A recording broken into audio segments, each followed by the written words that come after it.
Ulit, ayan, ngayon lang po nagising. Kitang-kita nyo, magapay ang mata. Matinding magpuyat, guys. Mamaya, puyat na naman ako niyan sa bebe ko na yan. Yup. Kagapon. Puyat na naman siya. Hindi na dyan nakaligo kasi anong oras na gumising? Alas 4 po yan. Panggabi ka, Tong? Tong, panggabi ka sa work? Ha? Panggabi sa work yan, bebe.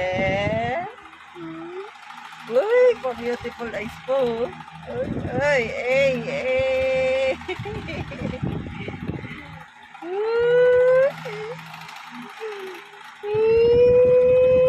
Kagayat naman ng anak